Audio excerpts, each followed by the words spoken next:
பரந்தூர் விமான நிலைய திட்டத்தை கைவிட போகிறதா தமிழ்நாடு அரசு அறிவிச்சிருக்காங்க. தமிழ்நாடு அரசு இதோட இந்த அறிவிப்பை திமுக கடுமையாக எதிர்த்துக்கிட்டு இருக்கு. ஏன்னா மாநிலத்தோட வளர்ச்சியை நாங்கள் பார்த்து பார்த்து செதுக்கணும், இது மிக முக்கியமான வளர்ச்சி திட்டம், அதனால் இதை கிடப்பில் போட்டதுனால தாவேகா அரசு மிகப்பெரிய தவறு செஞ்சிருச்சு. தமிழ்நாடு பொருளாதார அளவில் மிக அதல பாதாளத்துக்கு போயிடுச்சு. ஸோ இதனால் இதர தென் மாநிலங்கள்லாம் கொண்டாட்டத்தில் இருக்குது அப்படிங்கிற மாதிரியான பிரச்சாரங்கள் நடைபெற்றுக்கிட்டு இருக்கு. நாம் எப்படி பார்க்குறோம் இதை அப்படின்னா, நமக்கு தெரிஞ்சு தாவேகா அரசு அமைஞ்சதுலேயே இதுவரைக்குமான ஆட்சியில் ஒரே ஒரு உருப்படியான ஒரு விஷயம் நடந்திருக்கு அப்படின்னா இது பரந்தூர் விமான திட்டத்தை கைவிட்டது தான். அந்த மக்களோட நீண்ட நாள் போராட்டம், வருடக்கணக்கான போராட்டம், பல தடவை கிராம சபையை கூட்டி தீர்மானத்தை நிறைவேற்றிருக்காங்க இந்த திட்டம் கைவிடப்படணும் அப்படின்னு. மிக கடுமையான ஒடுக்குமுறையை சென்ற அரசு பரந்தூர் போராட்டத்தை அந்த போராடின மக்கள் மீது வச்சு எந்த தலைவர்களும் பரந்தூர் அந்த போராட்ட களத்துக்கு நுழைய தடை விதிச்சிருந்தாங்க. யாரும் அந்த போராட்ட களத்துக்கு போய் ஆதரவு தெரிவிக்காத நிலை இருந்துச்சு. ஒரு கைதிகளை தான் வச்சுருந்தாங்க. எங்கள் ஊருக்குள்ளே யாரும் நுழைய முடியாது. சுற்றி எல்லா இடத்துலையும் போலீஸ் பாதுகாப்பு போட்டு எங்களை ஒரு சிறை கைதியாக வச்சுருந்தாங்க. 4 வருஷம் நாங்கள் பட்ட கஷ்டம் கொஞ்சம் நெஞ்சம் கிடையாது.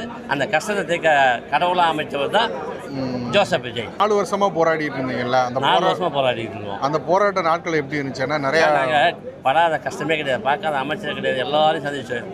நான் திமுக எம்பிங்களை சட்டசபையில் 2 முறை சந்தித்தோம். அவங்க வாங்கி எங்களை வாயிலிருந்த வார்த்தை வாங்கிறத தவிர எங்களுக்கு எந்த நல்லதும் செய்யலை. அதை காதலே பொருட்படுத்தலை. அவங்க பணமே குறிக்கோள் வந்துட்டாங்க தவிர மக்களை சந்திக்கலை. விஜய் அப்படிங்கிறவர் மிகப்பெரிய அளவில் பேசு பொருளாகவும் பெரிய வெளிச்சம் இருக்குது அவருக்கு. அவர் மீது செய்யப்படுற எந்த விஷயமும் பெரிய விவாதமாக ஆயிடுது அப்படிங்கிற காரணத்தினால பல கட்டுப்பாடுகளோடு விஜய்க்கு மட்டும் அனுமதி அளிச்சாங்க. வேறு எந்த இயக்கமும் அந்த மக்களோட அந்த போராட்டத்தில் இணைஞ்சிக்க அனுமதி மறுக்கப்பட்டுச்சு. அதன் தொடர்ச்சியாக விஜயும் கூட ஒருவேளை அது தேர்தலுக்கு முன்னாடி வாக்குறுதியாக கொடுக்காம அந்த மக்களை சந்திக்காமல் இருந்திருந்தால் இது இன்றைக்கி சாத்தியப்பட்டிருக்காது. ஏதோ ஒரு வகையில் அந்த மக்களுக்கு, போராடின மக்களுக்கு ஒரு நல்லது நடந்திருக்கு அப்படின்னா இது பரந்தூர் விமான நிலைய திட்டம் கைவிடப்பட்டது தான். சென்னைக்கு இன்னொரு விமான நிலையம் அவசியம்தானே அப்படின்னு நீ யாராவது கருதுனா அவசியம்தான். ஆனால் அது விவசாயிகளை, நீர்நிலைகளை பெருமளவில் பாதிக்காத இடங்களை கண்டறிஞ்சு நிறைவேற்றட்டும். அதோட கூட எந்த இடத்துல இந்த திட்டங்கள் நிறைவேற்றினாலும், ஏன்னா இந்த மாதிரியான பெருமுதலாளிகளுக்காக கொண்டு வர்ற திட்டங்கள் எதுவுமே தங்களோட நிலங்களை, வாழ்வாதாரத்தை கொடுக்குற அந்த மக்களுக்கு பயனளிக்கிறதே கிடையாது. நிலங்களை கொடுக்குற மக்களுக்கு என்எல்சியாக இருக்கட்டும், சிப்காட்டாக இருக்கட்டும், இப்போ பரந்தூர் விமான நிலையமாக இருக்கட்டும், 8 வழிச்சாலையாக இருக்கட்டும், எந்த தேசிய நெடுஞ்சாலைகளுக்கு நிலத்தை கொடுக்குற மக்களுக்காக இருக்கட்டும், ஏதோ ஒரு சொற்ப தொகையை அவங்களா முடிவு பண்ணி செட்டில்மெண்ட்டுன்னு கொடுத்து அந்த மக்களை அங்கேயே வாட்ச்மேன் வேலைக்கு உள்ளாகிற அளவுக்கான பொருளாதார சூழலை தான் ஏற்படுத்தி விடுறாங்க. இல்லை அந்த மக்களை ஒட்டுமொத்தமாக ஏதோ 2ஆம் தர குடிமக்கள் மாதிரி அங்கிருந்து வெளியேற்றி விட்டுறாங்க. ஆனால் என்ன நடக்கணும்? இதே ஒரு முதலாளி தன் நிலத்தை அந்த மாதிரி கொடுப்பானா? எங்காவது இந்த மாதிரி நடக்குமா? விவசாய நிலங்கள் இல்லது விவசாயிகள், எளிய மக்கள்னா மட்டும் அதிகார வர்க்கம் இந்த மாதிரி ரொம்ப ஜஸ்ட் லைக் தட் அப்படின்னு மக்களை கையாண்டுறாங்க. ஆனால் கையகப்படுத்துகிற நிலங்களுக்கு தொடர்ச்சியான இழப்பீட்டுத் தொகையை, மாதமான இழப்பீட்டுத் தொகையை அல்லது வருடத்திற்கு ஒரு முறையான இழப்பீட்டுத் தொகையை தொடர்ந்து ஷேர் மாதிரி கொடுக்கணும் அப்படிங்கிற மாதிரி எந்த அரசும் நில கையகப்படுத்துறதுல கொடுக்கறதே கிடையாது. இங்கே ஒரு திட்டம் வருதுன்னா அந்த திட்டம் அங்கே அமலில் இருக்கிற வரைக்கும் நீங்கள் கொடுக்கப்பட்ட நிலங்களுக்கான பங்கு அளவீடு வருடம் உங்களுக்கு வந்துக்கிட்டு இருக்கும் அப்படின்னு கொடுத்தா அது வளர்ச்சி திட்டம். மக்களே தானாக முன் தங்களோட நிலங்களை கொடுப்பாங்க. அதே போல் அப்படி தங்களோட நிலங்களை கொடுக்குற மக்களுக்கு அவங்க வீடுகளில் ஒரு நிரந்தர வேலை வாய்ப்பு கூட இதுவரைக்கும் தேசிய நெடுஞ்சாலைக்கு எடுக்கப்பட்ட நிலமோ, என்எல்சிக்கு எடுக்கப்பட்ட நிலமோ, சிப்காட்டுக்கு எடுக்கப்பட்ட நிலமோ, 8 வழிச்சாலைக்கு எடுக்கப்பட்ட நிலமோ, எந்த வகையான நில அபகரிப்பிலையும் கூட இதுவரைக்கும் எந்த மக்களுக்கும் உறுதியான வேலை வாய்ப்போ, உறுதியான இழப்பீடோ, தொடர்ச்சியான பங்கோ எதுவுமே அளிக்கப்பட்டதில்லை. அப்போது யாரை அழித்து யாருக்கு சாலை போடுவீங்க? யாரை அழித்து யாருக்கு விமான நிலையம் கட்டுவீங்க? நீர் ஓடை புறம்போக்குகளை அப்புறப்படுத்துகிறோன்னு மக்கள் வசிப்பிடங்களை எல்லாம் தூக்கி தூர்வாரி போட்டு அங்கே சாலையை அமைச்சு கொடுக்குறீங்க, கோவில்களை கட்டுறீங்க. யாருக்கானது இந்த நிலம்? யார் வசிக்கிறதுக்கானது இந்த மண்? அப்படிங்கிற கேள்வி எழுது. பரந்தூரில் மக்களோட போராட்டம் வென்றிருக்கு. இதை நம்ம வரவேற்கிறோம். வளர்ச்சி எளிய மக்களை அப்புறப்படுத்திட்டு அவங்கள வாரி தூக்கி தூர போட்டுட்டு எவனோ ஒரு முதலாளிக்கு கொடுக்கறது வளர்ச்சி கிடையாது. அது மாநிலத்துக்கான வளர்ச்சி கிடையாது. அது முதலாளிகளுக்கான வளர்ச்சி. நிலத்தை கையகப்படுத்தி அதானிக்கு தனியார் மயப்படுத்துகிறோம் அப்படின்னு அதானிக்கிட்ட கொடுப்பாங்க. தமிழ்நாட்டு அரசுக்கிட்ட கொடுப்பாங்களா ஒரு விமான நிலையத்தை? கிடையாது. இப்படி எந்த வகையிலையும் எளிய மக்களுக்கு எந்த திட்டமும் பலனளிக்கிறதில்லை.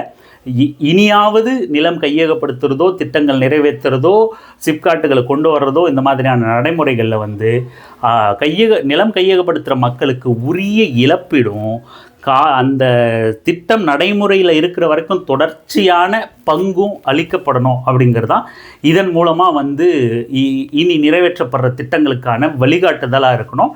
அதே போல் கையகப்படுத்தப்பட்ட நிலத்தை நாங்கள் வேறு திட்டத்துக்கு பயன்படுத்துவோம் அப்படின்னு தௌலத்தாக தாவேக அரசு பேசிகிட்டு இருக்கிறதையும் பார்க்குறோம்.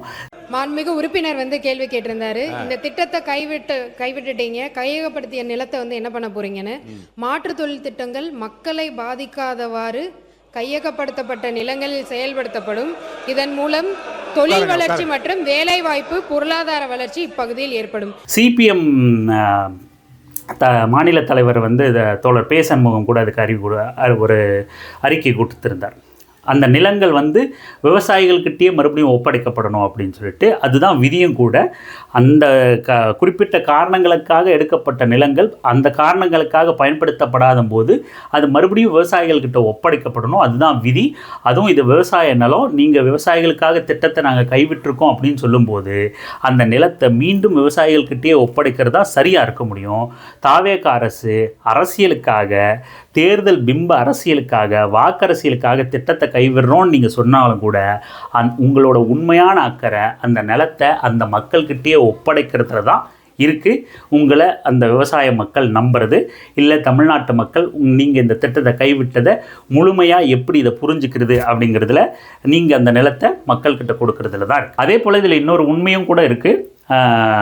ஏன்னா இந்த திட்டம் திமுக ஆட்சி நடைபெறும் போதே அடுத்த மீனம்பாக்கம் இந்த பரந்தூர் அப்படின்னு விளம்பரம் பண்ணி ரியல் எஸ்டேட் கொடிகட்டி பறக்க ஆரம்பிச்சிருச்சு. அதே போல் நம்ம ஏற்கனவே சொன்ன மாதிரி உரிய இழப்பீடு வழங்குறதில்ல, உரிய பங்கு தர்றதில்லை, வேலைவாய்ப்பு தர்றதில்லை, எல்லாம் இருந்தாலும் கூட ஒட்டு மொத்தமாக அந்த மக்கள் அங்கேருந்து விரட்டி அடிக்கப்படுறாங்க. இப்படியான திட்டம் வரும்போது பெரும் முதலாளிகளும் அரசியல்வாதிகளும் அந்த திட்டம், ஏன்னா திட்டத்தோட பிளான் அவங்கக்கிட்ட இருக்குது. எது வரைக்கும் எங்கெங்கே எது வரப்போகுதுன்னு அவங்களுக்கு தெரியும்.